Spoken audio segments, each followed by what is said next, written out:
student government body, it's actually below 10%. It is below 10%, yet the top household names in this country began the leadership journey from the university. Look at any, whether it's Honorable Anyang' Nyong'o, whether it's even, you know, the Azimio party leader, whether it's even the Kenya Kwanza, you know, like a party leader. Look at all the top household name in this country, the Orengos of this world. They began their leadership journey back in the university. Yet, at the university, we can't even talk about the two-thirds gender rule because it's below 10%, because we've done that research at Badili Africa. And even when we're trying to push young women to run for the student president position, very few women put themselves, you know, like avail and present themselves to actually run for the student body president. I mean, Nairobi University, how many years has it taken to even have the first student female president? How many years has it taken? And then when you look at across the country, so if you're not even able to see yourself as a leader in the university, then it becomes even challenging participating in national politics, because national politics are way brutal. Like I said, I participated in national politics. They are way brutal, right? And even some of the challenges we're discussing in the national politics, they manifest themselves even in the student body politics. And I'm sure he can also confirm that. Whether we're talking about violence, whether we're talking about bribery, whether we're talking about ability to articulate how you're going to represent the other students, ability to understand what other students are going through, they still manifest themselves in the student government body. So if we don't curb it there, yet these are the people who are actually coming to our mainstream politics, then I think we still have a very long way to go. Again, currently, there is no political party or even coalition that is also prioritizing the issue of gender-based violence. You can imagine we are spending so much, even in terms of mitigating and managing gender-based violence. We don't even have enough safe houses, you know, that are government-sponsored across the country. We actually have two. Statistics tell us that especially a woman will have been assaulted before they get to 15 years. Global statistics talk about 1 in 3 women has been assaulted. But there's no one who's actually making it an agenda. We're talking about supporting, you know, 50% of the population who are women. Yet, gender-based violence even undermines your ability to contribute productively, whether it is at work, you know, whether it's even taking care of your child, whether it's even going to school, right? So you can actually tell when it comes to priorities and also how we also view things through a masculine lens, and that is why we're not even prioritizing most of these things. Gender-based violence is a big issue, and we even saw it like shoot up during COVID-19. We're talking about right now that the COVID-19 cases have begun rising, but still, there is no party leader, there is no political party, there is no coalition that is talking about how we're going to ensure we actually curb gender-based violence, because it's undermining the ability of this demographic to actually contribute to growing the economy of this nation. And Doc, there's something that we had been talking about, and looking at what DPP has just talked about, is that from what he has just read, for the like 5-10 minutes that he the speech he has read, gives a lot of confidence. You hear Maseno talked about, she feels a little bit more comfortable with what the ODPP has talked about. But looking at what we were talking about just before we started the show, is that we have very good laws, but the implementation is the issue. Yes. You remember NCIC came up with a list of shame, they has come up with a list of names, a list of words that you're not supposed to use when you're talking about anything on politics. But at the end of the day, Kenyans are not just satisfied with just telling us what you will do. People want to see boots on the ground. Yeah, before I make a comment to what you have just referred to, let me weigh in what Maseno was saying about university student politics. Partially because I have spent all my life working at university level and working with young people, even not at the University of Nairobi. I ran Utalii College for 7 years as a CEO. So I have not done anything other than dealing with students and young people. Spent much of my life with the University of Nairobi. You see, our public institution, University of Nairobi included, they are actually a microcosm of what the Kenyan society is. Essentially, what you see in our politics out here is extended to the politics, student politics in the university. and hence the dominance of men in university student politics for years. In fact, it's for the first time that in the University of Nairobi, we had a lady as a student, as the chair of UNZA, University of Nairobi Students Association, which was previously SONU, for the first time in the 50 years that the University of Nairobi has existed. Yes. Wow. 50 years. That bespeaks of what we are seeing in the nation, that after 59 years of being independence, it is now that we are celebrating the nomination of a woman, a serious nomination of a woman as a deputy president. We can pride ourselves and say we are doing much better. As I was saying the other day, it took America more than 200 years to reach where we have reached in just 59 years, but we haven't done very well. Yes. So that is exactly what happens also in the university setting. It is a men-only affair.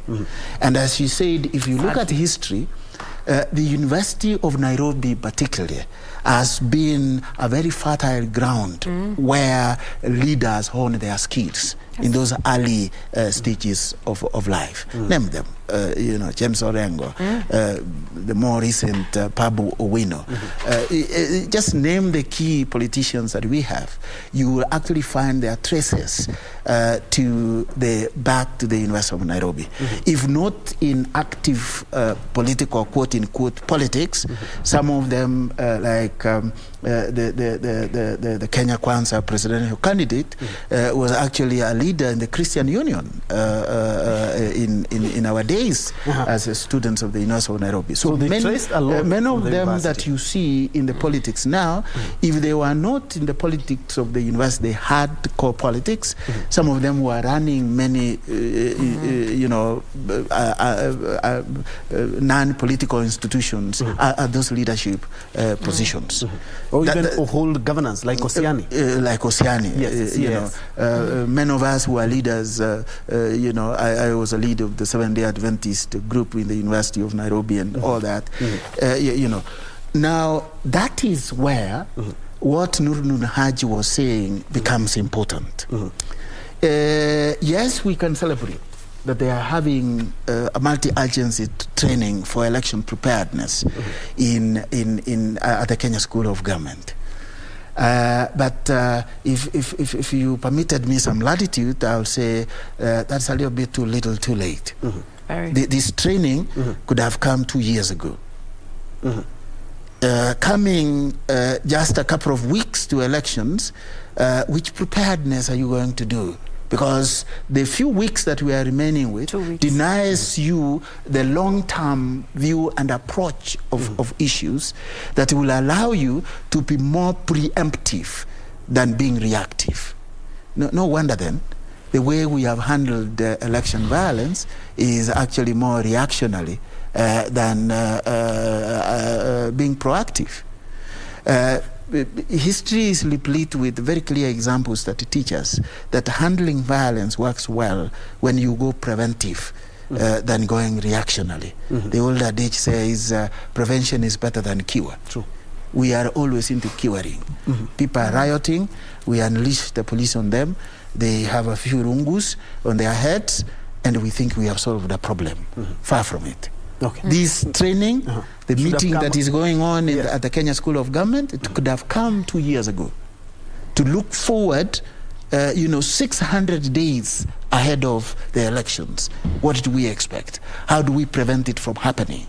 How do we map the country, what they are now calling trouble spots? Is it trouble spots or what? Hot spots, which for me is tantamount to some kind of ethnic profiling. We could have done better in labeling some of these things. It will be helpful, but insofar as reactionary approach to prevent to dealing with violence is concerned. What we need is prevention. Okay, Maseno. I hope also one of the things they're going to consider is, because in 2017, there was data collected from the situation rooms that were set up. And most of the time it's because we haven't even had any prosecutions, because we've had cases, even human rights organizations have documented. So we actually have enough data and enough cases to even begin prosecution. So it would be important to also, find out how they've gone actually about those cases. And then I think I just wanted to just speak briefly about what you had asked me about civic education. You know, right now, even with voter apathy and people feeling like they're tired, and like even at Badili Africa, even today, we're actually having a social vetting event in the, activity in different constituencies, in Madare, in Kawangware, in Embakasi Central. And you find people actually know the president they want to vote for, but they're not even sure about the MCA. They're not even sure about the MP they want to vote for. They don't have that understanding in terms of who are the MCAs who are going to be on the ballot, who are the MPs who are going to be on the ballot. Because at the end of the day, even what he mentioned, at the end of the day, they're going to determine the quality of life you're going to live in your community, right? So even when someone says, oh, I'm not going to vote because it's been rigged, you ask them, your MCA, were they rigged in the last election? They don't even know who the MCA is. You ask them, was your MP rigged in the last election? They don't even know who their MP is. Because today, if we lose money for CDF, to blame the president, if someone misappropriates the funds that are in the CDF kitty. So I think even when it comes to civic education, it's very, very important for citizens to actually be aware of the different mandates of the elective seats that are going to be on the ballot this year, and to understand that it's as important for me to show up with an understanding of which member of county assembly am I going to elect, which member of parliament, which governor, because the governor is like a small president of that county at the end of the day, right? But just showing up and you're like, you know what, maybe I'm going to vote for the president, I'm just interested in the presidency. I mean, there's so much that goes into improving, the quality of services and the quality of life that you're supposed to enjoy in this country. Yes, and as you add that, Doc, let me pick your minds on this. We are talking about, when we talk about leadership, integrity, corruption, Chapter 6, listening to all the candidates, including our presidential candidates, their running mates, looking at our leaders, is corruption a matter of leadership? Because we are the same people who put these people. We shouldn't be talking every time when a politician talks about is corruption, Chapter 6, we are good. Is it about leadership, Doc? Well, there is a sense in which all these things boil down to leadership, if you asked me. There's a saying from one of the communities in the country which goes that fish rots from the head. Part of the challenge we have grappled with in our political history is the nature of political leadership that we have had. And in our continent alone, we have very good examples of leaders who have come and put their foot down and changed their countries overnight. I have a classic example of Major General Murtala Mohammed of Nigeria. Within 1 year, he had changed Nigeria from what it was known to something else, and that disappeared with him. There is a role of leadership in all this, but what we are lacking in Africa is institutionalizing certain values that hold our leaders into account. Ours is more of personality politics, personality leadership. Michuki, Honorable Michuki comes in with his stern way of doing things, makes every Kenyan get into a seatbelt in a vehicle, controls matatus. And when he leaves the Ministry of Transport, everything goes back to where it was. What that tells us is that what we need more is we need institutions as opposed to people more. So that if it is Njue in there, the system will work as effectively as it was when Kenneth Mbonge was there or when Maseno was there. And that is what we are missing. And what is making us miss this is actually the disconnect between the many laws and regulations that we have and the lack of implementation of those laws to create institutions that stand the test of time in directing us. So the leader we need now is one who will create who will start the tradition of actually creating institutions. And when I look at the crop of leaders, like now at the level of the president, there are some of them who give hope, because when you look at their history, there are men and women who have fought for what is right over a long period of time. And we can pin them down and tell them that in 1980 you stood for this. In 1985 you stood for this. In 1990 you stood for this. What do you stand for now?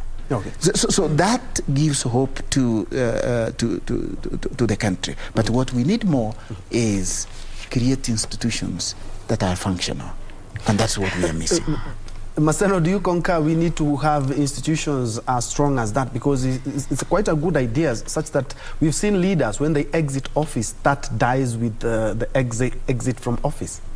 Yeah, I think we have also institutions, but also who's manning those institutions, you know, is very, very critical, because, you know, we are always forming commissions. We are always, you know, like, we are always just coming up with extra, right? We have institutions, but then who's manning those institutions? And I think, number one, let's just call it theft, not even corruption, theft, wheezy, you know, theft of, you know, like public resources.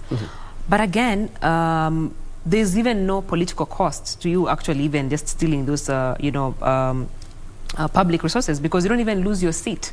I mean, look at the people who are actually running for office in this election. Like, everyone has, like, you know, okay, majority rather, that are especially going for the top seat. They have cases that are still either pending in court, or allegations, or they haven't even been cleared. Why are we even allowing leaders to run for office and they have not been cleared?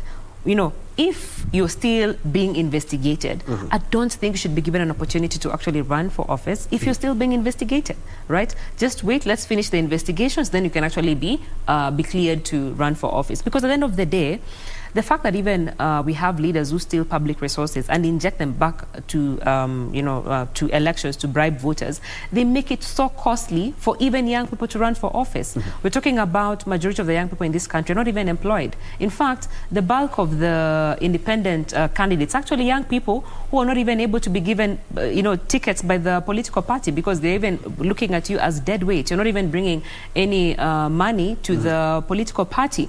I think last week there was actually data in the newspaper over the weekend. We have about 16,000 candidates running for political office across all the different positions, and it's only 4,000 who are actually young people. The youth are only 4,000. And I bet you, of the 4,000, 10% are young women. So you can imagine even how costly it actually is to run for office, you know, because where do you actually get some of the monies that actually people are injecting in this particular election to bribe, you know, like to bribe voters. So in part of leveling the playing ground is ensuring that it's so costly. I mean, it's like you streamline and ensure that you're not actually allowed, you know, to run for a public office if you have integrity and character-related cases leveled against you. Perhaps I can pick your mind on that. And also, I also wanted you to pick your mind on this aspect, is that a Kriegler report talked about a year to general polls. Everything is just the final touches, but we are still, say, the DPP is doing the last minute 20, actually it's 19 days to the general polls. IEBC had a simulation exercise yesterday. The courts did rule about a presidential candidate last week. The timelines, we are not working with the timelines. But the report was made quite a long time. But you see, when Njue, that is typically us. The last minutes. Kenyans. But election matters, it's a life and death situation. That's fine, that's fine. All this is organized by Kenyans, all this is implemented by Kenyans. In our political ethos, DNA is actually last minute. What am I saying? We need to find a way of getting involved as individuals in shaping the political ethos, the political culture in our country. By culture here, I mean our way of doing things. Okay. Let me ask you, I know, Njue, we are here so that you ask us questions, but accept that the hunter sometimes becomes the hunted. Do you live here in Nairobi? Yes, I do. Do you know your MCA in the area where you live? Yes, I do. Then you are one among the many Kenyans. If you asked many Kenyans who live in Nairobi, who their chief is, who their assistant chief is, who their MCA is, they don't know. I was addressing some meeting yesterday. I live in the Parklands area of Nairobi. We need to pick up the pace. Yes, we are finishing. Yes. And I mentioned the name of MCA, Jane Ramalde. And somebody asked me, what did you just say? And that's my neighbor. Oh, okay. That is where, in my view, the rubber meets the road. Kenyans need to get involved.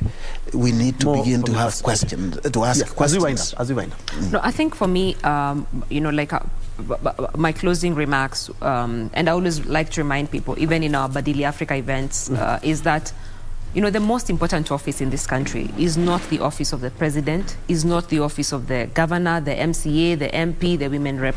The most important office is the office of the citizen.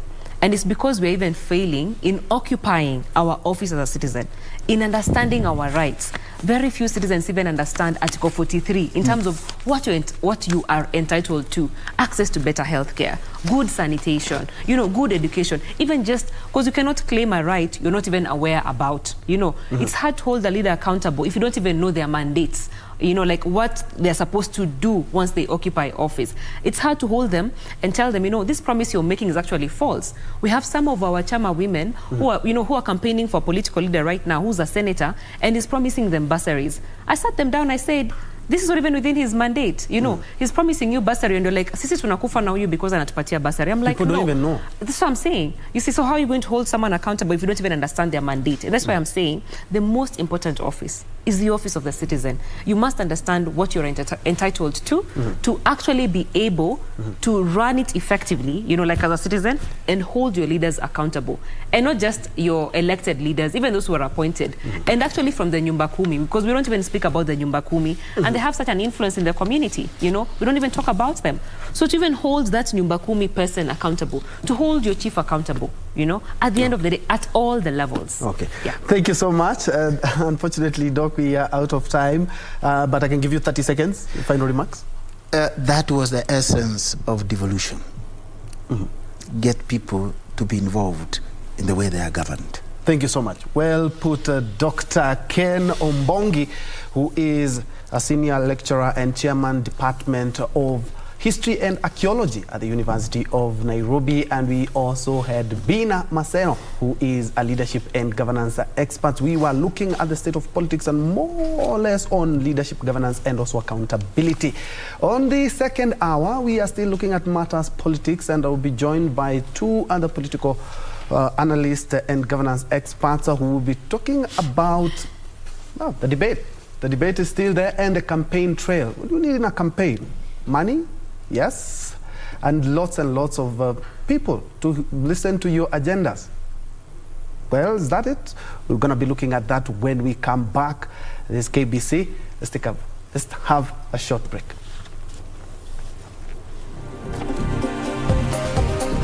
Thank you.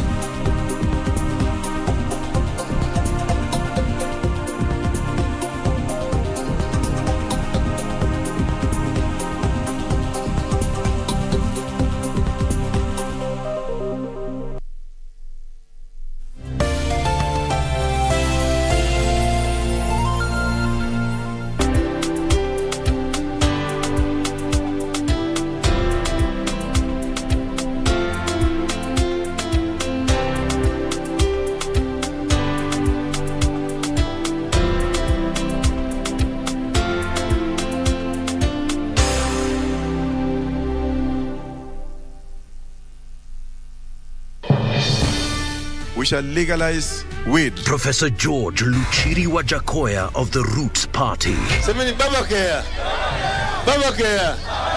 Raila Amolo Odinga of the Azimio la Umoja One Kenya Party. Unajua mimi sina pesa ya serikali ama ya cashback. David Mwaure Wahiga of the Agano Party. And hakuna kura ya hasla mtaiba. William Samoei Ruto of the Kenya Kwanza Alliance. Presidential Debate 2022. Do not adjust your sets.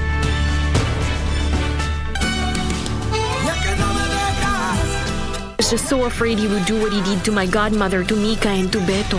You know I didn't do anything. That's not true. I didn't. Silence! We've come to the conclusion that your wife has Alzheimer's disease. Won't be able to manipulate this one. He knows his stuff and I can't tell him what to do. He's gonna ruin my business. Do it as soon as possible. Don't you get it, doctor? I am in a rush to get pregnant. I'm rich, I'm powerful, but when it comes to love, I haven't gotten it figured out till now. I'll put all my energy, and I mean all my energy, in being close to my brother again.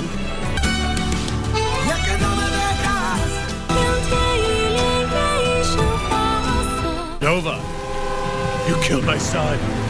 Today, I'll make you pay for what you've done. Genova, wake up! Genova! Genova! Hang in there! Hang in there! Genova! What's happening there? On earth are you? How'd you get so brazen? No one can help you. Not even Genova. Genova! Genova! Genova! Genova! 都是假象. Nimesahau koti langu ndani. Kaini. Are you guys fighting again? Yeye alikuwa anatumia tu opportunity kuzengua hivi ya kuibia pesa na kuna ujinga huo. Oh, kwa hivyo ndo maana ukamteka nyara, sio? What is going on? It's my mom and my dad.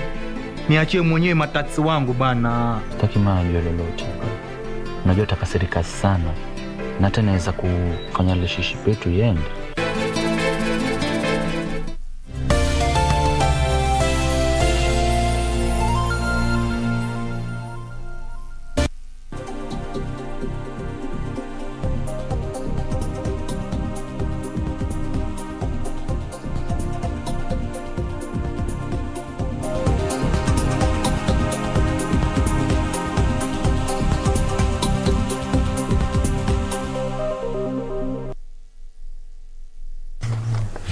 Welcome back. This is KBC News Check, and we are looking at matters politics. And also on the second hour, we are looking at matters politics. But we are now going to have a look at yesterday's debate, some of the things that were articulated by the four running mate candidates, and expound on the role of the deputy president, because it came out quite strongly. And looking at the situation that we have in the country, it's something worth discussion. And also we'll be looking at the campaign trail and what is expected. A lot of stakeholders raising concerns just 19 days to the general polls. And on the second hour, I'm joined by two gentlemen who have been in the political scene for quite a while. And beginning from my extreme left, we have Peter Amunga, who is a governance and leadership expert. And you're also a supporter of UDA, right? Yeah, of course. All right. Kenya Kwanza. Kenya Kwanza. All right. And you also have Fred Okango, who is a lawyer and also the director. Is it the director or the Secretary General of Political Affairs, KANU? Secretary of Political Affairs. Secretary is good. All right, the Secretary for Political Affairs in the oldest party in the land. Gentlemen, karibuni sana. Asante. And beginning with you, Peter, you are smiling when I asked about yesterday's debate. What were the pros, the cons? What were some of the takeouts that you were able to pick out yesterday?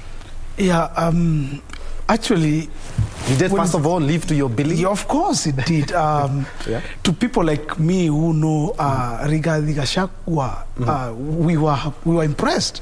We even thought that actually, had he been given more time, he would have executed his points and whatever he was putting across better. But at the end of the day, I think the verdict is out there. Kenyans are debating on social media. I've listened to the FM stations. Kenyans feel that actually the debate lived its purpose. The issues were discussed, especially towards the end of the debate. The issues came out very well. And yes, we're impressed that the Kenya Kwanza agenda, bottom up, the issues that Kenya Kwanza is giving to Kenyans, the agenda was properly articulated by our friend Rigathi Gachagua.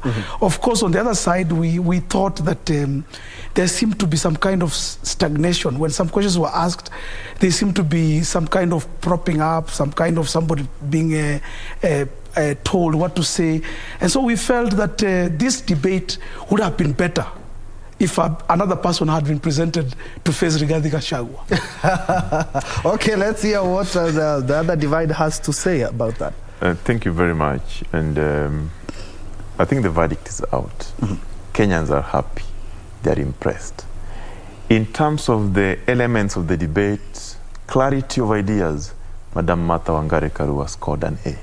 In terms of objectivity, Madam Martha Wangari scored an A. In terms of mastering the content, adhering to the rules of the debate, Madam Martha Wangari again scored. The demeanor, Madam Martha Wangari scored an A. In terms of, articulation and eloquence, again we saw that. I am very impressed as somebody who speaks for Azimio, and somebody who works in the technical committee, and somebody who comes from the constituent party that belongs to Azimio Coalition Party, that yesterday, last night, Kenyans had an opportunity, and a perfect one for that matter, to listen to Iron Lady, who not only speak for the women, millions in this country, but for majority of Kenyans who today are sleeping hungry, who today do not have food to eat, who today will wait for somebody to give them money to go and pay school fee for their children.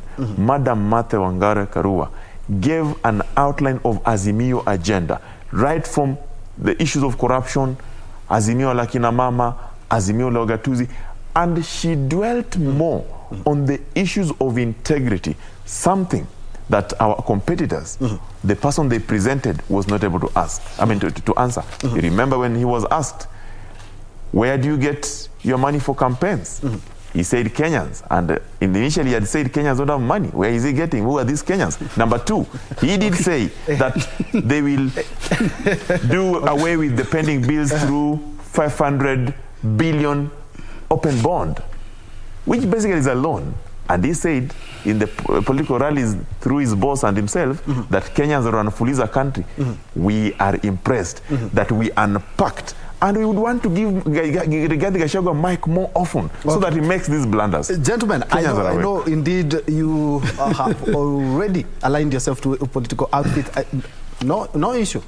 But we also have to look at all the candidates and how they performed. But case in point, and something quite important, is what exactly is the role of the deputy president? I do remember it's something that it's a question that they were asked about. Let's first of all hear what they had to talk about on the role of the deputy president, because as enshrined in the Constitution, I think it's Article 147. Yes, it is. It's talking about as the principal assistant to the president, meaning that the DP will have to be given duties by the president, right? But first of all, let's hear what they had to say when it came to this topic. The deputy president, it's public domain that the current president and his deputy are reading from two different scripts. In the last 5 years, we've seen that effect in public domain. Rigathi Gachagua, if that happens, what is your view? How should that be solved? How should that be sorted? In my case and Dr. William Ruto, that will not happen. Both of us are strong-willed leaders who respect each other. None of us suffers from inferiority complex. At no time will William Ruto ever punish me or mistreat me because he has no reason to. I'll support him to be president, and he'll reciprocate that support. Between me and him, we are in agreement that we have no time to quarrel or disagree. This imperative that all debates or disagreements or arguments on issues happen in-house, and what is brought to the public must be the result, the agreement on the positions. And I think I'm very well prepared, and I'll continue to pray and address my mind that one, the overall leader is the president. I am the principal assistant. My work is not to start fighting my boss and telling him I brought this in, I am better than you in this. No, my role is to support the Roots Party manifesto. My business is to assist. My business is to play the part of assisting and implementing what the captain and the 5th Maure David has stipulated. That's it's just something that the four candidates had to talk about yesterday. And let's be very honest, gentlemen. Politics is about interest. A practical example is in 2017 and 2013, President Uhuru Kenyatta and his deputy William Ruto, they came together. Remember the time of TNA, because of interest, and they decided that we need to go and form the government. But when it comes to the constitution, the role of the deputy president, is it quite elaborative as it should be, or it needs to be relooked? Because these two people, as opposed to the other constitution, is that they are joined to the hip. The president cannot fire the deputy, but incidentally we are seeing the same situation play out in counties. When it came to impeachment, we've seen the governors talking about the mastermind of my impeachment is my deputy. He wants to take over, or she wants to take over. Should we have a clear definition of the roles of the deputy president? Because looking at the constitution, it just speaks about how the DP is the principal assistant to the president. Thank you. I think there's nothing wrong with the provisions in Article 147 and Article 148. 147 gives the functions of the deputy president. And if you look at those functions, they are framed in a manner that the deputy president shall be the principal, the constitutional wording is principal assistant to the president, and shall also do any other function as assigned to him or her by the president. And in the absence of the president, in case of any eventuality, the deputy president shall act as the president for whatever reasons that are provided for. Now, when you go to the election of the deputy president, the election of the deputy president is such that the deputy president is the president in waiting, and they are joined in a ticket. The person who garners majority of the vote in a presidential election and meets the threshold of 50+1 and 25% in majority of the counties, that person shall be declared the president, and the deputy who was nominated by him or her at that time will be declared the deputy president. So if you look at those scenarios, it means that the deputy president is just like a president in waiting, and therefore the provisions are very clear. Previously, a president would misuse his powers of appointing and firing the deputy president. And when the framers of the constitution came with these and proposed that the deputy president and the president shall be elected as a ticket, you know, William Ruto has told Kenyans that he cannot quit because he was elected by the president. Fair enough. It's true. That is what Kenyans also want to see going forward. What is your role as a deputy president? I am very impressed by the answers that the ladies gave. You know, this deputy presidential debate was about the women, the three of them who came out strongly, all of them, and Gachagua who equally came out strongly. And all of them answered this question in their best way possible. But when you look at the issues that Martha addressed as far as that question is concerned, Martha Wangari Karua has always been consistent, and she has said, if you are a deputy president, it means you are assisting your principal, and you are the principal assistant, and you are delegated duty. All those functions that you do are delegated. The deputy president sits at the cabinet, one among equal. Actually, the deputy president, Martha, is going to be a cabinet secretary because she's a part of the cabinet as a deputy president who is assisting the principal. Today, we are seeing in this government of William Ruto and Uhuru, we are seeing people who are speaking at each other. And the reason is because one of them, who is the deputy president, failed to acknowledge that he was supposed to abide by the provisions of Article 147, that he is a principal assistant. You are getting it wrong. And again, let me finish. And again, there can only be one president. So the assertions that he has been putting forward are such that he himself is a co-president. You remember when he started in 2013? That has never happened. You cannot have two presidents. It will be one. Azimio la Umoja One Kenya believes that Martha Karua will be a principal assistant and will abide by the provisions. Fred, look at it this way. The deputy president himself has said that he has not abdicated his duties. He said that the duties of a DP is actually to ensure that he is the principal assistant to and that is in public domain. Do the duties that assigned by the head of state. And he said, oh, my roles were taken over. So we don't even need to talk about that. I don't need to explain myself more on my role. But, Peter, we also run a risk of having the same kind of government. That's the thing. Because if at all, God forbid, Ruto and Gachagua, if they take office, which they will. Okay, fine. Let's wait for the Kenyans. Yes.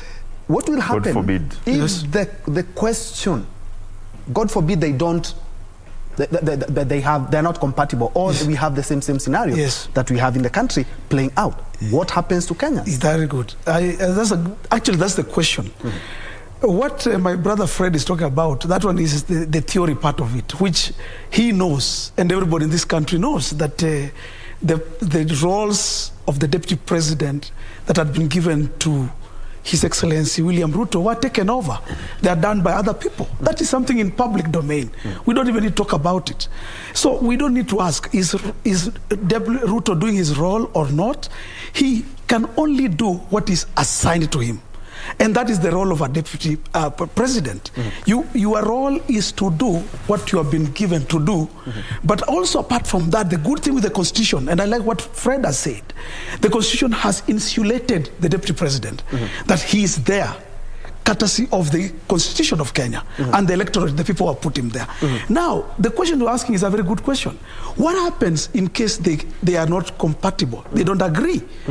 And listening to the debate last night, and I like how Gachagua brought it out. If somebody could not work with Mwai Kibaki, a very good man, a person that everybody in this country agrees is one of the best people that has ruled this country.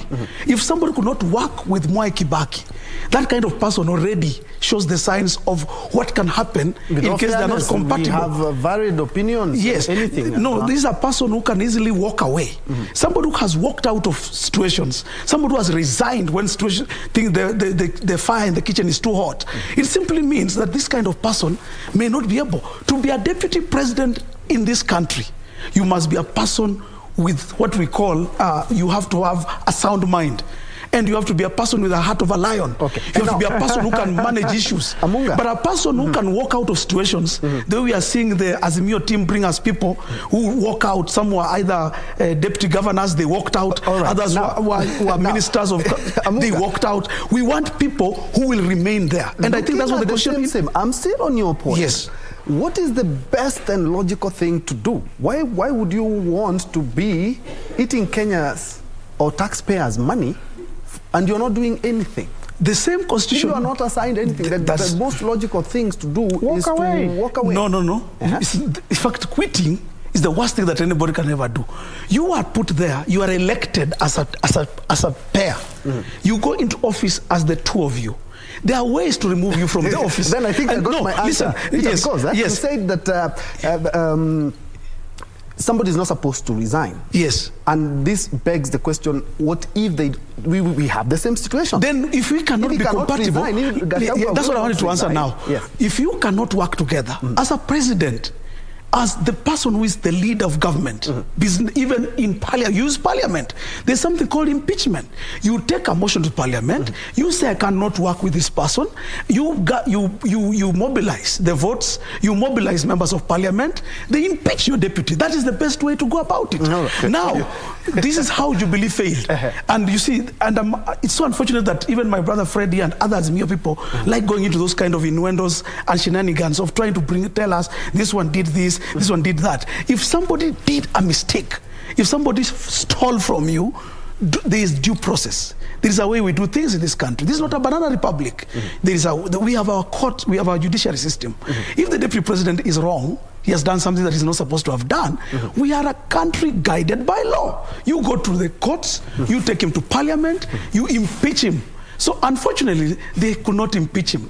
Unfortunately, Uhuru Kenyatta and his team have never had anything really tangible to tell us what William Ruto did not do or did that warrants him to be removed. But just finishing, Fred, let me just say this. From the debate, those women that we have seen, the three ladies who debated last night, and Fred, let us just be honest with ourselves. If we have to go by actually somebody who's dwelt on issues, even women, we choose agenda. Because we have, you know, as me like selling to us this card of women, and I don't know, a woman did this. The agenda is not, our agenda is not gender. The agenda is the economy of this country. And if there's somebody who actually therefore said anything much about women, then it's Justina, the lady who is running with Wajakoya. In fact, if you go anywhere, the ratings this lady had, the agenda, the words she used, and the way she spoke about women, she scored more highly than Martha Karua. You know, I keep on getting impressed by the admissions from UDA and Kenya Kwanza. He has just admitted that they don't have the agenda. They just have an agenda. Kenyans watching this national show today, Azimio la Umoja One Kenya has both agenda and gender, because it is a constitutional principle that the gender factor must be implemented, and that is how we beat them.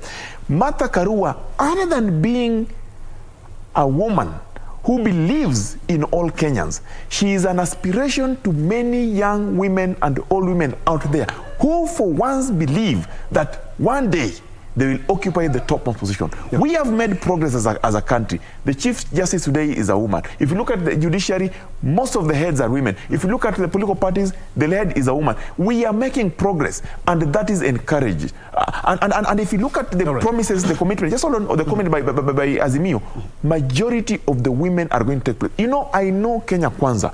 Their leader yesterday disparaged Madam Ngilu and called her old woman who cannot be married. We know they don't like women. All right. We know that. But when he says about Mwai Kibaki, William Ruto is on record, and those clips, you have them, having said that he cannot work with Mwai Kibaki and he wanted Mwai Kibaki to go. Today, they are saying that anyone who would not work with His Excellency Mwai Kibaki is not worth being elected. I'm sure they are admitting again that William Ruto is not worth elected. And lastly, resolving issues. When you are a deputy president and you have disagreed the way President Uhuru Kenyatta has disagreed with his deputy William Ruto, it is only fair that you close the door, agree to disagree, and move on. Kenyans are not interested, but the president has done the best thing, because the deputy president was a bully and he walked out of the government and decided that he's not going to help his boss. The president looked for helpers, national television, and helped him. Now, this is a national television. Let's not desist. Surely we cannot go that direction. We are just here, the three of us, and the others are not here actually to rebuff. But let's now look at the agenda that Kenyans want. Yes, sir. They want. Your principles have talked about in Azimio, there's a social protection program. There's also bringing the cost of living down. Exactly. In and the next economic 100, revolution. In the next 100 days, right? Yes, sir. In the next 100 exactly. days? All right. How are you going to do that? I have to say something about this. Peter, settling in office will take over 100 days. Right? Yeah. And then, on the agenda, and I would want us to first of all hear what they had to talk about on how they are going to bring in money. We're talking about snake farming, we're talking about marijuana. Your principles have not given quite a solid way on how we are going to get this money. He has poked holes, you have poked holes into each other. Yes. Talking about the 500 billion, which is a loan. And the situation in Kenya in terms of loans, we seem to be having some sticky fingers when it comes to loans. But other than that, let's first of all listen to what they had to talk about. There was some agenda on how they're going to bring in money, so that you tell us how you intend, your principles intend to do that in 100 days.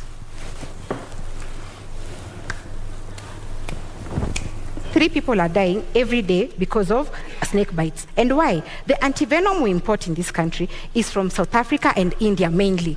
But there are over 3,000 species of snakes in the world. So maybe the snake that will bite you didn't have that antivenom. And if it's antivenom, one vial goes for 13,500. And you need between 5 to 10 vials ndio upone hiyo kumwa na nyoka. So ideally utakuwa na 135,000 ya kupona hiyo snake bite. What is our agenda? Our agenda is to look at what we have. We have snakes around. We are going to bring them into this pharmaceutical industry where they are getting the antivenom so that you can compete in the international market. Story ya nyoka linasema for our government Agano party we cannot deal with snakes surely. Tutafunga kwa compound ama ni kuku tutaweka surely. There is a law. Ndio tupate mayai. Then again, how much do we have to wait for this venom itoshe ndio Wakenya waweze kupata medication, whereas we are going to start probably, if at all they get the chance to lead from 10th, tutaanza kurea from 10th ama tuko na za kutosha Kenya. What business do we have putting in snakes here? A lot of Kenyans are quite impressed on how that debate went, and it clearly showed that we have some brilliant women who have great minds. But we will talk about that and how we intend to do that in 100 days. But before we do that, first of all, let's cross over to regional DCI in Mombasa, where we expect the CS Fred Matiang'i, who together with the British High Commission Jane Marriott will be opening the first anti-terrorism police unit, ATPU, Coastal Regional Headquarters and Mombasa Police Station, with about 81 million shillings. Let's first of all cross over. We'll be back.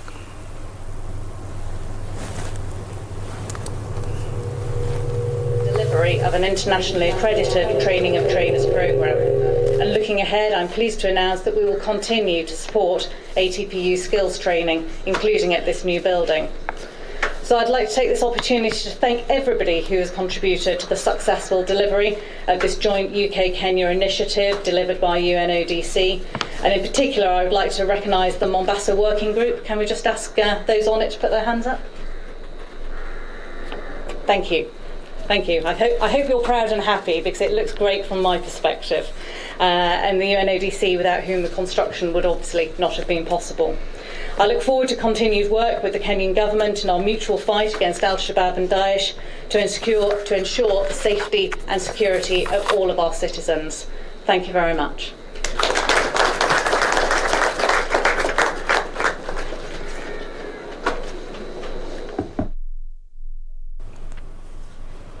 Jane Marriott there. Of course, we're expecting the Interior Cabinet Secretary Dr. Fred Matiang'i to also join in. They are opening a regional ATPU center, a counter-terrorism center there, and Mombasa Police Station, which are all valued at about 81 million shillings. We'll be crossing over there with more details in a bit, but let's go back to our topic of discussion. We are looking at yesterday's debate and the campaign trail, and I'm joined by Peter and Fred, who of course Peter representing the Kenya Kwanza, and we also have Fred representing the Azimio One Kenya coalition. Gentlemen, your principles, wherever they go, they talk about how they are going to kickstart the economy, you know, bring the cost of living down in 100 days. Sorry.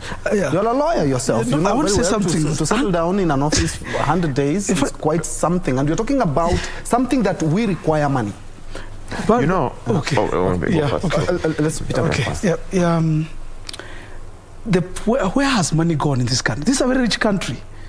You see, every Kenyan, you need to ask yourself, where has our money gone? Pesa iko wapi? This money has been captured by somebody. We are calling it, in our debates, we are calling it state capture. The country has captured our resources. Most of it is done by some people in power. And Rigathi yesterday night was able to explain to the country what is state capture.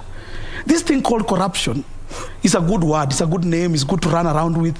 It's good for Azimio to keep on saying things about corruption. But that is what exactly President Uhuru Kenyatta said. He said, I have been lenient, but I'm bringing in somebody, I'm appointing somebody who will now become a bit more, will be more serious about arresting people. Now, I want Kenyans to realize that a lot of our money has been captured by people somewhere in this government. When we talk about things like, when we talk about unga politics that we are having right now, where has the money suddenly come that is able to subsidize for unga? Where has money suddenly come from to subsidize for fuel? So some development money they were rerouted. So that's what I wanted to say. Kenya Kwanza is telling Kenyans, this country has money. This country is one of the biggest revenue collectors. Our tax collection, and it was said yesterday in the debate, is one of the best in Africa. We are collecting trillions from Kenyans. So we have the money as a country.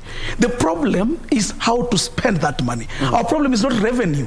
And I think Martha is the one who put out that point. The problem is not revenue. The problem is expenditure. So Kenya Kwanza wants to deal with the expenditure part of it. And we are saying, as Kenya Kwanza, the problem with Azimio is a project of somebody. My brother Fred knows this, and any Kenyan who watched the debate last night is convinced that Azimio is a project of somebody seated somewhere. Somebody's controlling them, somebody's paying.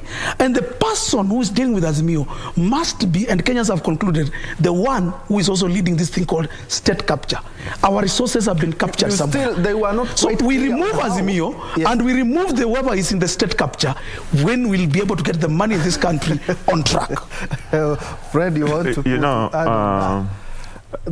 our friends quite clear. All the candidates, I think we have been very clear in terms of snake farming, marijuana, and stuff. By the way, forget about the snake farming and marijuana, because fact checkers will tell you that the numbers they are telling us are all lies. It's good in the lips, in the ears, but on the ground, implement, build the economy through the hemp is a dream that one day some countries are doing that. Some countries are doing that because those countries do not have corrupt individual at the top of leadership.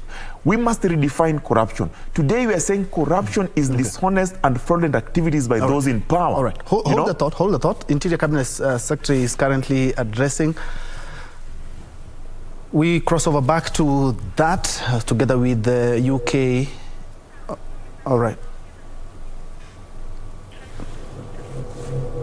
All right, we were earlier on, we had crossed over to Mombasa, where the Regional Anti-Terrorism Police Unit, ATPU, regional headquarters are being officially opened by Interior Cabinet Secretary Dr. Fred Matiang'i together with UK Ambassador to Kenya, Jane Marriott. And Matiang'i is currently addressing.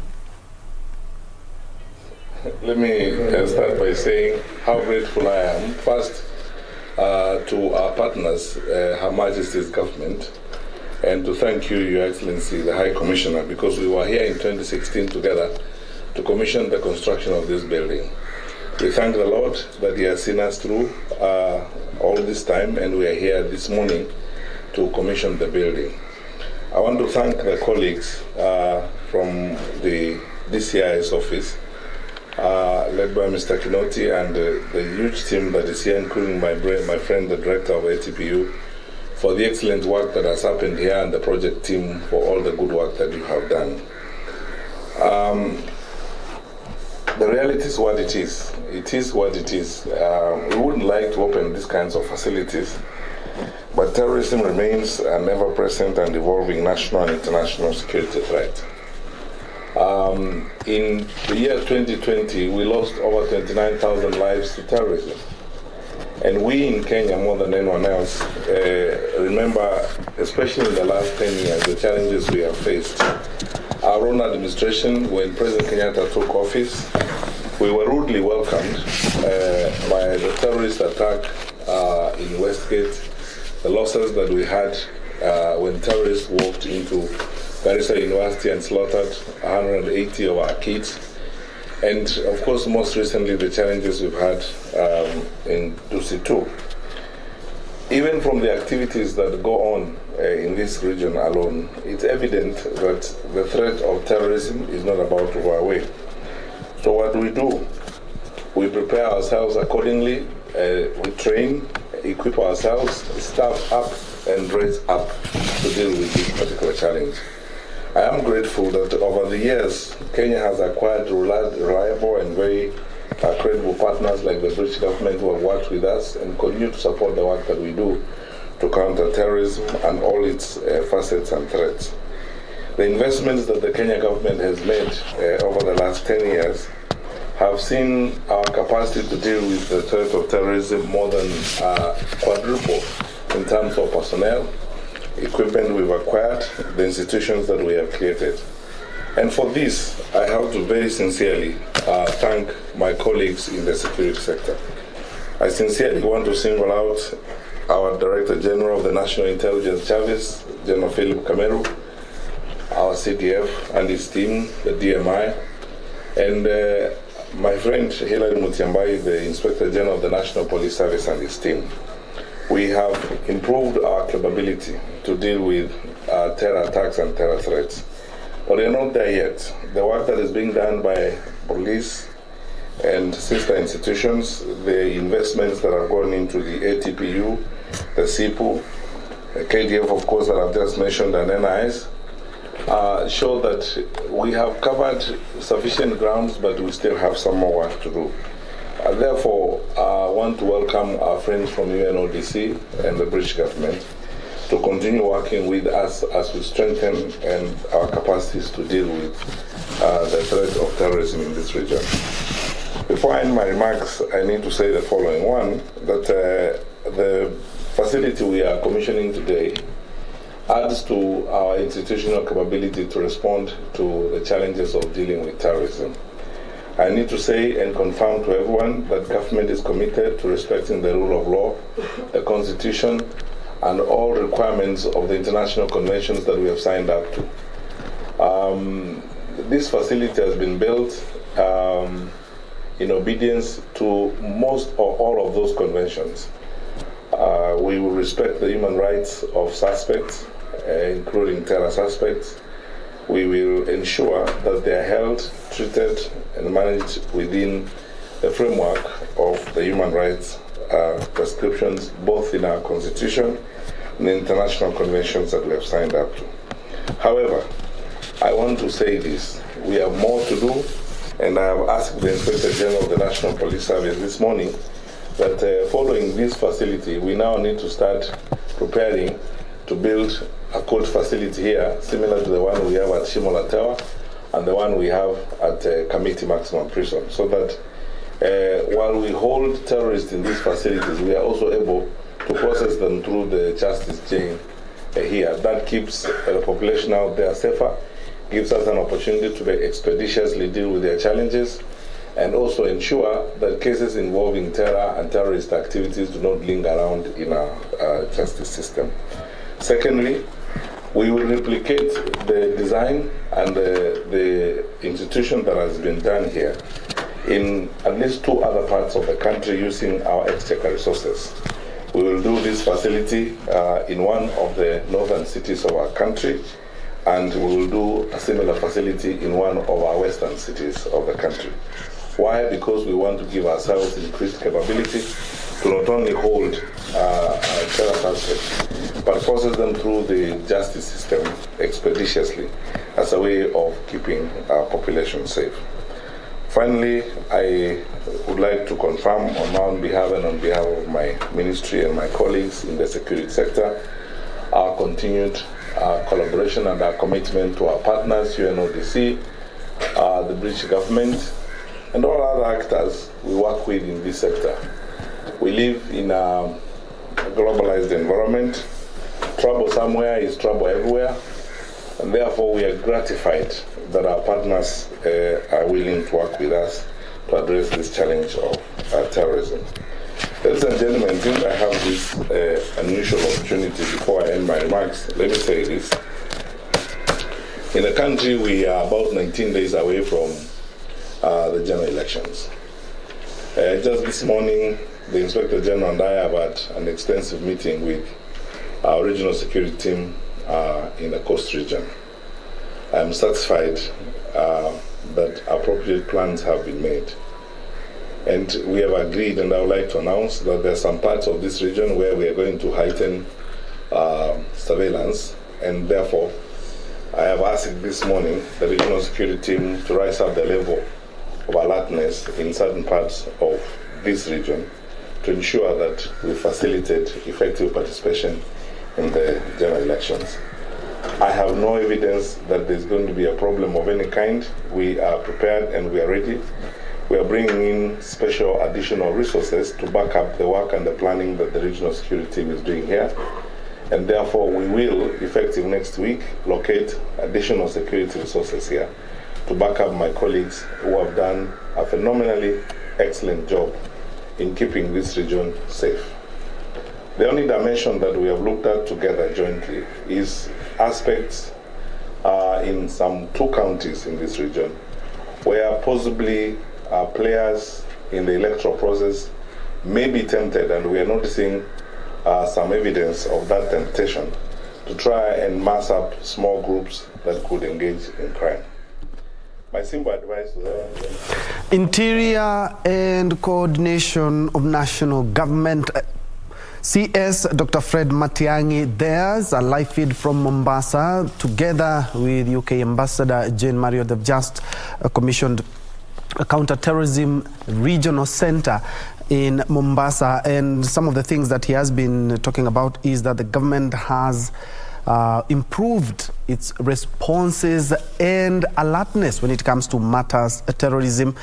More still needs to be done. Let's talk about the center can respond to terrorism, and also something that has been brought about by communities living in the coastal region on the rights of suspects. They have talked about they will observe the rule of law and they will observe all the international statutes regarding the suspects when it comes to matters terrorism. And on the general polls, it's said that all is set for the general election in the next 19 days. More security to be deployed to ensure that we have peaceful elections.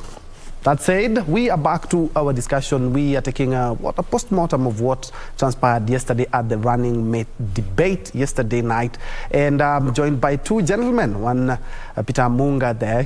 They're all governance and political analysts there. And also, they represent their own alliances. Kenya Kwanza being represented here by Peter Munga, and also the Azimio being represented by KANU, Secretary of Politics and Elections, Fred Okango.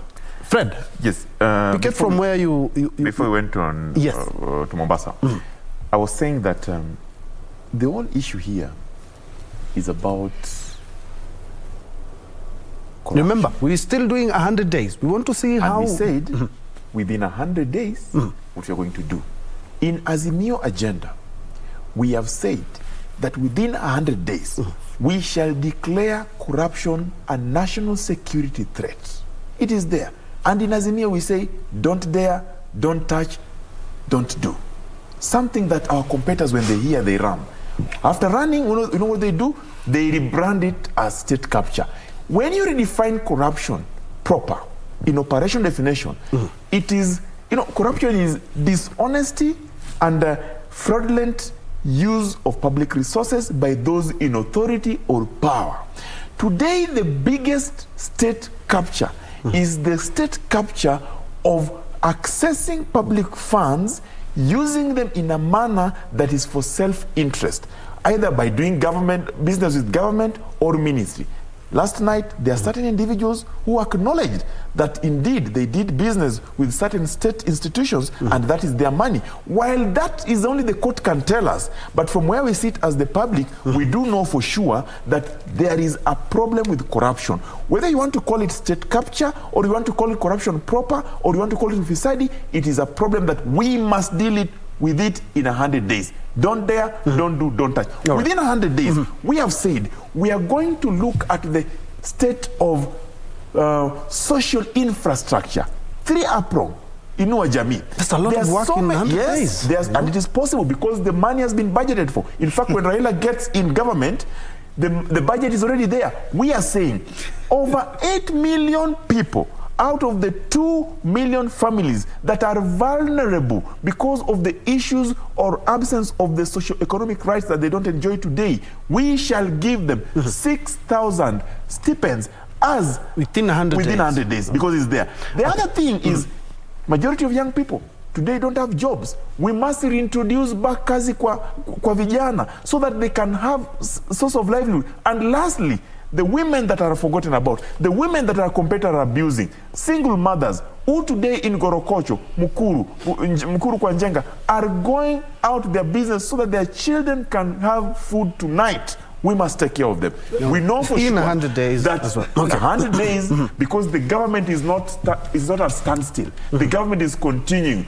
The best that President Kenyatta has done, we shall perfect. The challenges that he has experienced, we shall make them better. What we are telling our competitors, forget about President Kenyatta.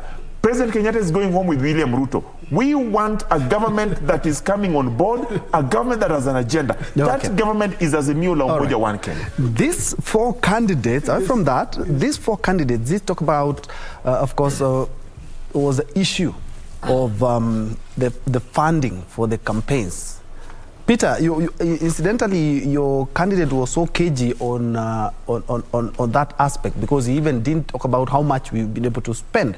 I do remember in Kenya, you guys are governance experts. Yes. You know that there's election laws. There are a lot of laws in regards to campaigns, and we did not get that come out well in regards to how much is being spent. But from what we hear, looking at the net worth, and let's just talk about the two candidates. Yes. Your candidates, 800 million. Candidates, 156 million. But the issue of how the campaign funds are being used, because we might end up, the CS, Interior, did talk about money laundering. Yes. Yes. I'm not saying any party is doing that, but opens up a leeway to permit illicit finances into campaign trail. Your comment on that? Yeah, and first of all, I just start by saying I'm happy Rigathi pointed out about election, was it 2013, when Martha Karua received, and she accepted also on air yesterday from a company called BAT. So she said, yes, she got the money. And she even went ahead and said that... But it wasn't an admission of guilt or corruption? No, she said she got it in her personal name, but went to her campaign, something like that. And what we want to tell Kenyans is this. Money, funding for campaigns, everybody's getting funding. And funding, there are many sources. There are others who will call a million per plate dinner somewhere in one of these big hotels. We are hearing about some clubs, mountain clubs, I don't know which clubs, people from whichever sources, they are making them public. There are people who like giving publicly and making noise about it and telling everybody how they are getting fundraising for their campaigns. Truth of the matter is that the two campaign teams, Azimio and Kenya Kwanza, are making sure they are looking for funds to make sure that the campaigns are rolling. Kenya Kwanza, unfortunately, for people who like making noise and show off and showbiz, are not the type to go out talking about how they're fundraising. But Rigathi Gachagua said it clearly yesterday, that most of the monies that they are using are coming from their friends, from family. We don't have an issue with that. We don't have an issue with that. But people, hustlers like me, are actually Actually, we are volunteering our time. We don't even have most of our resources. My cars, I have Peter, two cars. If you send me some money, if you send me money in my account or in my phone, yes, I will tell you that Peter sent me 10,000. Yes. Or Kango sent me 10,000, yes, right? But both candidates, they were so cagey on how much they've been able to spend during the campaigns. We have the Election Financing Act. Yes. It will be just an act, if at all we do not take the checks and balances and I believe, when it comes to the financing Yes, and act. I believe all of us remember that this bill came to Parliament and parliamentarians did not debate it. Actually, they left it hanging. No, so the bill was passed. It is now an act. What was not implemented or what was not passed was the regulations. Okay, we need to pick up the pace. We need to pick up the pace. Yes. So what I wanted to say is this: the issue about financing, the main thing is this: we as hustlers are funding our Kenya Kwanza campaign. Now, if somebody wants to find out from us how much we've funded, we will give our statement at the time, at the right time. Yes. But for right now, we are 19 days. Okay, fine. Depending on government, all right. we're not depending on anybody else. Remember, we have 19 days. Yes. The campaigns have been there for what? For a couple of years. For your candidates, it's been a couple of years. But they have been campaigning for 10 years. You know what? Even Martha was not very she clear can't be on how much has been spent, how much when they were asked about their net worth.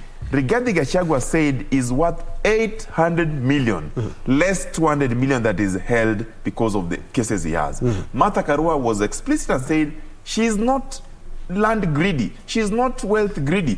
For her, she's content with the little she has. She is 156 million. But I am happy that both of them declared. It takes courage for a leader to show and declare her wealth. But we are not still getting now the... what we are going for is the campaign financing where they were asked. Yes. Rigathi Gachagua told Kenyans, both in private and in public, that Kenyans have no money in pocket. It has been his campaign slogan using together with his boss. Yesterday when he was asked, he said they are being funded by Kenyans. That is the true. same hustlers who, I am one of them. Who are saying that they are the ones funding do not have money. How are you funding? Number two, we are very open as Azimio. Things like that and we have said, for us, we have friends. Martha Karua said, even the chopper she uses today was a donation. I acknowledge all that. That is it. But I want to tell you, the reason why we're where we are today, and it is not easy to show exactly how much has been used, what is expected to be used, what is the projection in terms of campaign financing, is Election Campaign Financing Act that was passed. And then there came the regulations that were rejected by the parliamentarians who are in parliament because it was putting the expenditure to a certain cap. And they were capping it. Politicians do not want to cap their expenditure on politics. But we run a risk of money laundering as well. That is not the issue of Azimio. Neither is it the issue of Kenya Kwanza. It's an issue that would have been canvassed properly by legislators from both Azimio and both Kenya Kwanza in parliament. Today what we must talk about, we must talk about credible and legal sources of campaign financing. We have gone open and declared ours are donation. They have said theirs are donation. So what we have to do, we have to go back after this election, and the media must now help the public and look at how much did Azimio use in their campaign to win, because they're going to win. How much did Kenya Kwanza use to an election to lose, because they're going to lose. That is the bottom line. Okay, we will for Kenyans to do that. There's something you wanted to add. Yes, just to say this, that at the end of the day, Kenyans, we all know it's not just Azimio and Kenya Kwanza, it's not just the presidential candidates who are seeking for votes. We are talking about all politicians, all sectors, MCAs, women reps, all these people are looking for money to make sure that they are funding their campaigns. And when somebody like Rigathi Gachagua says that I have 800 million worth, that's his money, yes. But that does not stop him also from using the same amount also to his campaigns. If he has 100 million or 200 million, it also simply means he can dedicate some of that money to go into the campaigns. But finally, when all is said and done, it's all about state capture.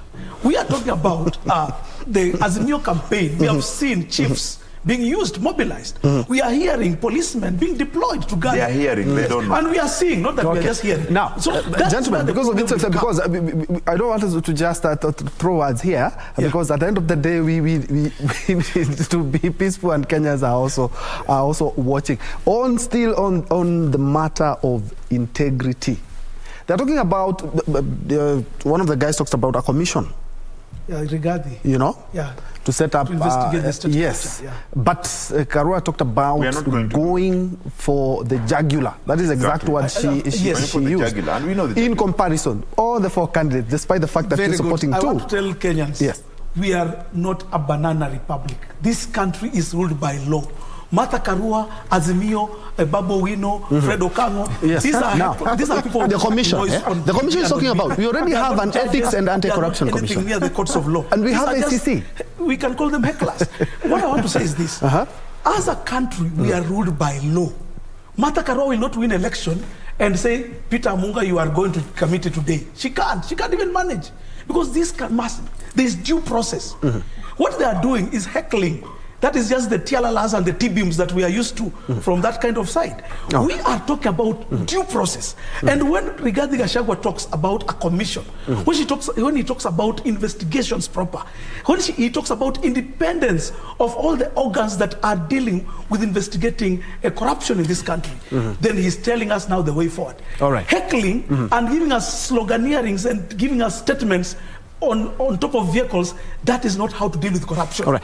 Fred, I and am also very Okarua, talking about the jugular, going for the jugular, remember she's been the justice she's not a minister. judge. She's not even a policeman. And we have not been able to see a lot happen, despite the fact that we have commissions like he's talking about, we have ACC, but we really haven't seen the wheels of corruption being moved. What heads to be turned? We shall declare corruption a national security threat. That is the first instance. We have acknowledged there's corruption and we know they're corrupt. We are going for them. We are not going to waste time forming commissions. These but guys are saying, just hold on, our competitors even said yesterday in the show, Gachagua, that he doesn't believe in the police. Because the police are not accountants. That is not who are true. investigating him. That's what we are saying.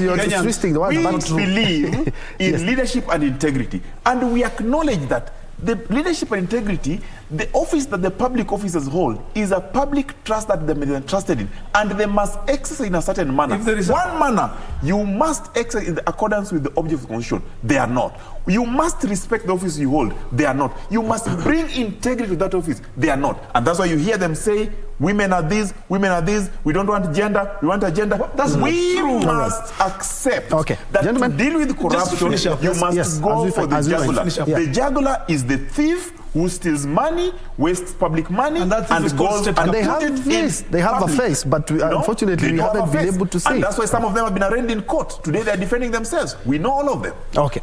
Just to finish up, just to say this, Fred and Kenyans who are listening to us, it's not about declaring statements. Statements have been declared in this country many times. Sloganeering and telling people TB, Mantialalas. We've heard them many times. Threats, I'll arrest, I will do this. Those are threats.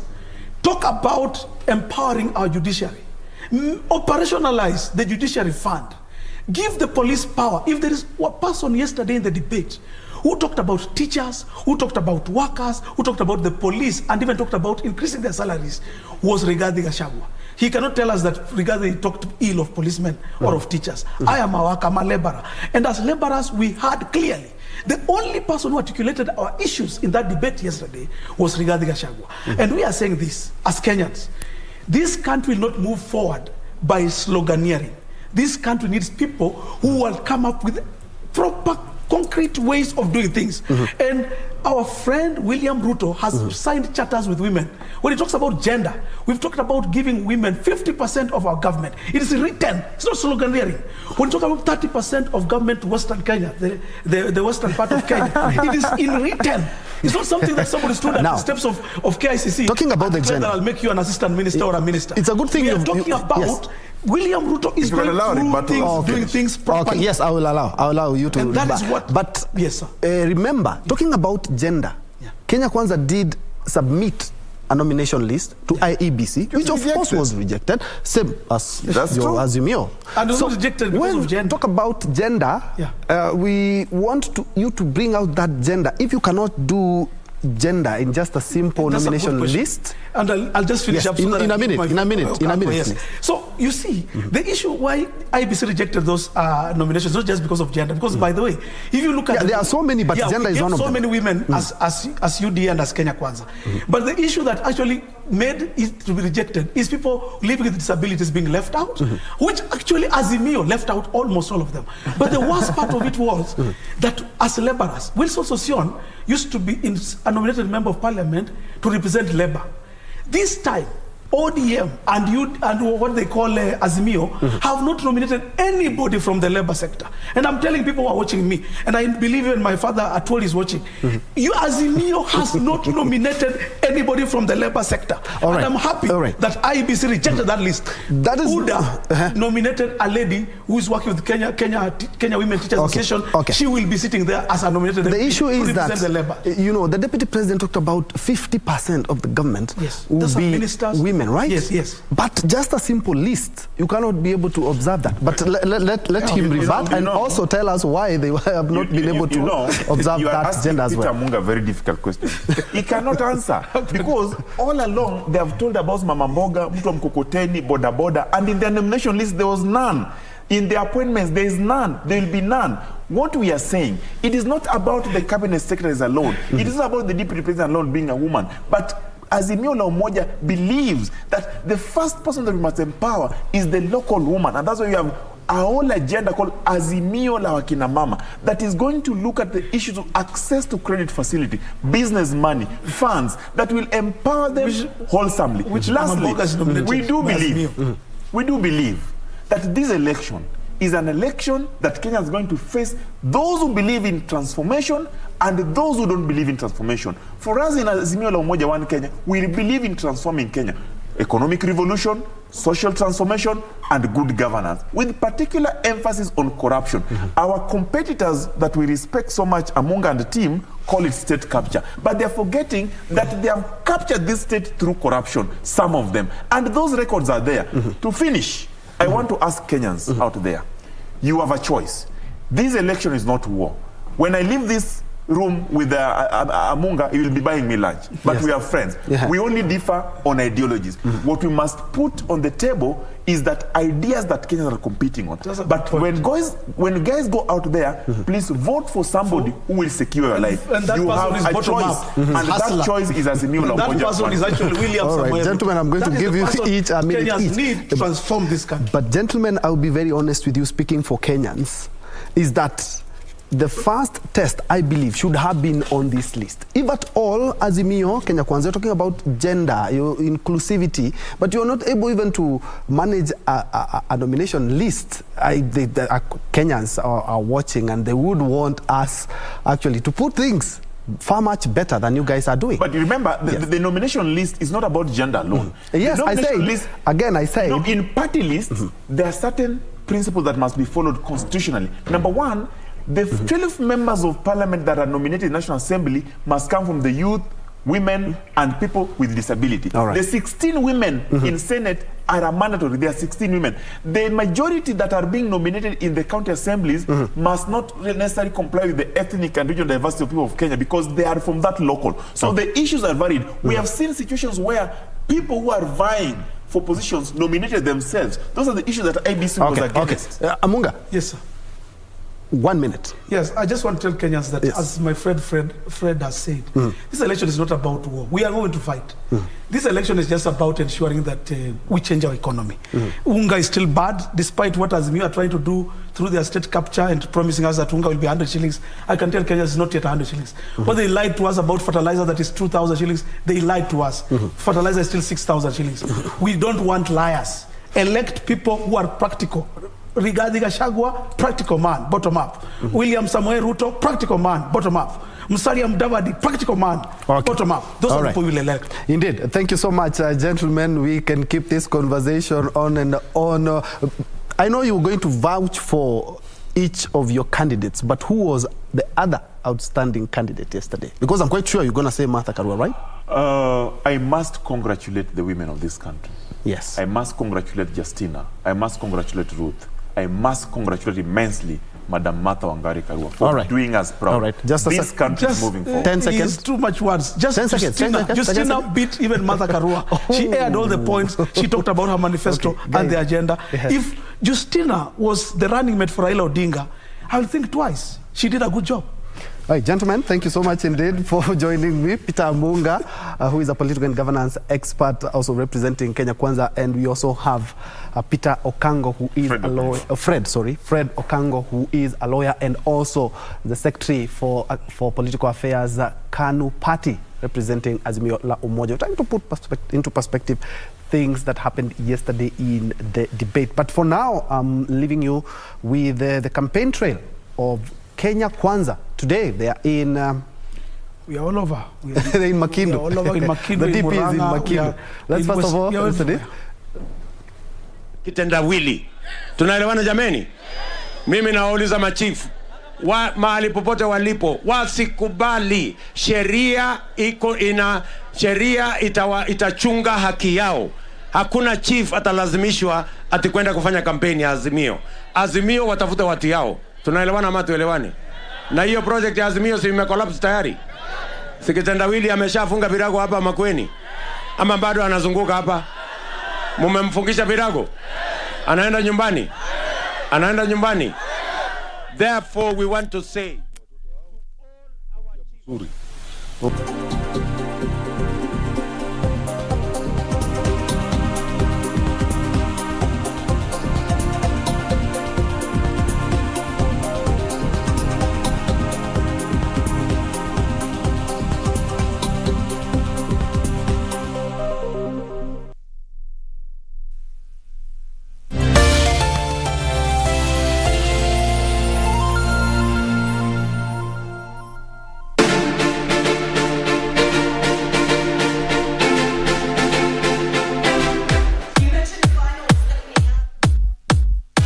The World Athletics Championships in Oregon is already underway.